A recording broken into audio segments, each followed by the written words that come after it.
नमस्कार दोस्तों, मैं दीपक शर्मा अंग्रेश आपका स्वागत करता हूं द लीगल चैम्बर में। अब दोस्तों, आज मैं ऑनरेबल सुप्रीम कोर्ट की एक काफी बड़ी और बिल्कुल लेटेस्ट जजमेंट आप लोगों के लिए लेकर आया हूं, जहां पर जो हमारी पैतृक जमीनें या फिर जो हमारी स्वयं अर्जित जमीनें, उसके अंदर जब एक बेटी संपत्ति में अपना अधिकार मांगती है, तो मैं आपको बता दूं, इसी कानून में यानी कि हिंदू सक्सेशन एक्ट, जिसे हिंदी में हिंदू उत्तराधिकार अधिनियम बोला जाता है, उसके सेक्शन 6 के तहत खुद को कुपार्टनर यानी कि उत्तराधिकारी साबित करती है। अब अगर मैं आपको बोलूं कि ऑनरेबल सुप्रीम कोर्ट ने अपने बिल्कुल नए निर्णय में साफ बोल दिया है कि अब महिलाएं जब संपत्ति में हिस्सा मांगेंगी तो वहां पर यह हिंदू उत्तराधिकार अधिनियम लागू नहीं होगा, मतलब कि उनका संपत्ति में हिस्सा सीधे तौर पर नहीं बनेगा। और यह चीज बिल्कुल लेटेस्ट जजमेंट में कही गई है, जो यहां पर किसी भी व्यक्ति को शायद पता भी नहीं होगी।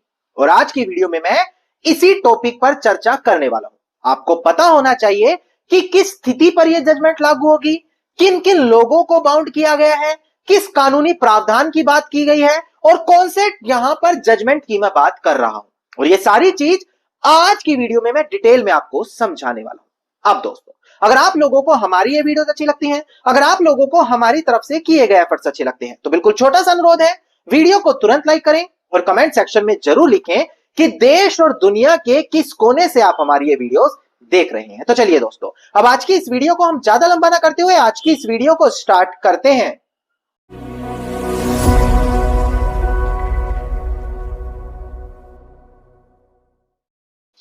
अब दोस्तों, सबसे पहले वीडियो की शुरुआत में मैं आपको बता दूं कि जब संपत्ति में अपना अधिकार जताया जाता है तो एक बड़ा सिंपल कानून है, हिंदू सक्सेशन एक्ट 1956।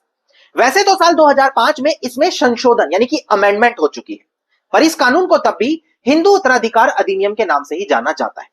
अब अगर एक व्यक्ति किसी संपत्ति को अपनी पैतृक बताते हुए हिस्सा मांगता है, तो इसी कानून का सेक्शन 6 कहता है कि जैसे ही उस व्यक्ति का उस परिवार में जन्म हुआ, तो जन्म होते ही उसका उस संपत्ति में हिस्सा आ गया। और वहीं दूसरी ओर अगर कोई स्वयं अर्जित संपत्ति बताता है और यह कहता है कि उस व्यक्ति का देहांत हो गया, तो सेक्शन 8 और सेक्शन 15 लागू होते हैं, जो बताते हैं कि किस किस व्यक्ति को क्लास 1 का उत्तराधिकारी माना जाएगा, मतलब देहांत होने के बाद किस किस का हिस्सा वहां पर बनने वाला है। तो यह काफी जरूरी कानून है और यही तय करता है कि किसका हिस्सा वहां पर बनेगा और किसका नहीं बनेगा। नाउ एक जरूरी जानकारी मैं आपको और दूं, यह जो हमारा कानून है, इस कानून से जुड़ी काफी बड़ी बड़ी जजमेंट आती रही है। जैसे 15-16 में फूलवती का केस, 17-18 में दनामा का केस, साल 2020 में बनाम विनीता शर्मा बनाम राकेश शर्मा, इसके बाद भी 23, 24, 25 में ऐसी काफी बड़ी जजमेंट आई। जजमेंट में बताया गया है कब महिलाओं का हिस्सा बनेगा, कब नहीं बनेगा, कब बंटवारा होने के बाद एक महिला या पुरुष हिस्सा मांग सकते हैं और कब नहीं मांग सकते। जजमेंट्स में बताया गया है कि क्यों 2005 से पहले बेची गई, गिफ्ट की गई, वसीयत की गई या बंटवारा की गई जमीन में हिस्सा नहीं मिलेगा। यानी कि ऑनरेबल सुप्रीम कोर्ट समय समय पर इस कानून से जुड़ी काफी बड़ी जजमेंट देता रहता है, पर आप लोगों तक वो सभी जजमेंट कभी आ ही नहीं पाती। कारण क्योंकि आप लोगों के पास कोई भी प्लेटफॉर्म ऐसा है ही नहीं जहां पर ये सारी जजमेंट आपको मिल सके। पर लीगल चैम्बर अब इसका समाधान आप लोगों के लिए लेकर आ गया है। जी हां दोस्तों, हम बात कर रहे हैं वीआईपी व्हाट्सएप ग्रुप के बारे में। जो ये वीआईपी व्हाट्सएप ग्रुप है, ये एक ऐसा व्हाट्सएप ग्रुप है जहां पर हर एक लेटेस्ट जजमेंट आप लोगों को मिलने वाली है।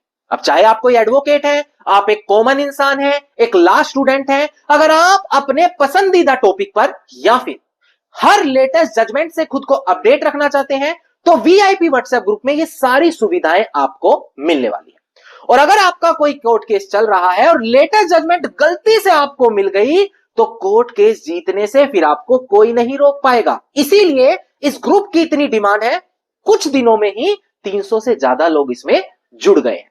अब अगर आप भी खुद को इस ग्रुप से जोड़ना चाहते हैं, ग्रुप का सदस्य बनाना चाहते हैं, तो मात्र 1000 रुपए आपको ज्वाइनिंग फीस देनी है। ग्रुप को ज्वाइन किया जाएगा और ये सारी सर्विसेज पूरे 1 साल के लिए आपको फ्री मिलेगी। तो अभी भी ग्रुप फुल नहीं हुआ है, प्राइस नहीं बढ़ाए गए हैं, आप लोगों के पास मौका है, मात्र 1,000 रुपए में ग्रुप ज्वाइन कर सकते हैं। तुरंत वीडियो के डिस्क्रिप्शन में जाएं, वीआईपी व्हाट्सएप ग्रुप जरूर ज्वाइन करें। नाउ अब हम अपनी वीडियो पर दोबारा बात करते हैं। देखिए, आज हम बात कर रहे हैं ऑनरेबल सुप्रीम कोर्ट के बिल्कुल लेटेस्ट जजमेंट के बारे में, जो हिंदू सक्सेशन एक्ट के बारे में बात कर रही है। अब ध्यान, हिंदू सक्सेशन एक्ट केवल कुछ लिमिटेड प्रॉपर्टीज की बात करता है। आबादी की जमीन, जिसे रिहायशी घर, मकान, फ्लैट, इनके बारे में बात करता है। पर अगर आप बात करें एग्रीकल्चर, खेती की जमीनों की, क्या वहां भी यह चीज लागू होगी? जी नहीं। खेती के कानून जो खेती की जमीन से जुड़े हुए थे, हर स्टेट के अपने रिवेन्यूज लॉज होते हैं जो स्पेशली खेती की जमीनों के अधिकार के बारे में बात करते हैं। जैसे अगर हम उत्तर प्रदेश के बारे में बात करें, वहां पर खेती की जमीनों में अगर महिलाओं की शादी हो गई तो उसके बाद वो हिस्सा नहीं मांग सकती। दिल्ली के रिवेन्यू लॉज कुछ और कहते हैं, पंजाब का कुछ और है, हरियाणा का कुछ और है। इस प्रकार से जो खेती की जमीन है वहां पर हिंदू सक्सेशन एक्ट लागू नहीं किया जाता। ठीक इसी प्रकार से जो स्केड्यूल्ड ट्राइब्स होती हैं, यानी कि अनुसूचित जनजाति, उनके ऊपर भी हिंदू सक्सेशन एक्ट लागू नहीं होता। अब आप लोगों ने सुना होगा कुछ ऐसी जातियां होती हैं जिसको स्केड्यूल्ड ट्राइब्स में रखा गया है संविधान के अंदर, और अगर आप भी उसी श्रेणी में आते हैं, जो चाहे रिहायशी जमीन हो, खेती की जमीन हो, जो आपके कस्टमरी लॉज होते हैं, कस्टमरी लॉ मतलब जो आपके रीति रिवाज चले आते हैं, उनके तहत तय होता है कि क्या आप लोगों का जमीन में हिस्सा बनेगा या फिर नहीं बनेगा।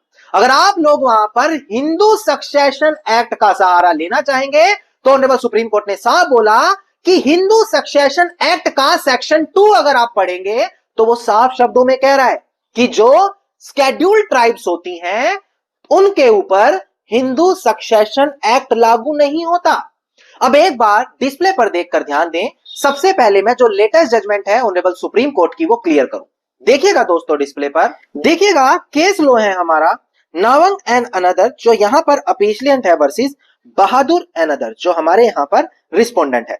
सिविल अपील नंबर है 4980 ऑफ 2017 और डेट ऑफ जजमेंट है 8 अक्टूबर साल 2025, यानी कि बिल्कुल लेटेस्ट जजमेंट है जो हिंदू सक्सेशन एक्ट यानी कि हिंदू उत्तराधिकार अधिनियम के ऊपर आई है। अब डिस्प्ले पर देखकर ध्यान दें कि सेक्शन 2 कहता क्या है। पहले कानूनी प्रावधान पता होना चाहिए, तब जजमेंट के ऊपर बात करते हैं।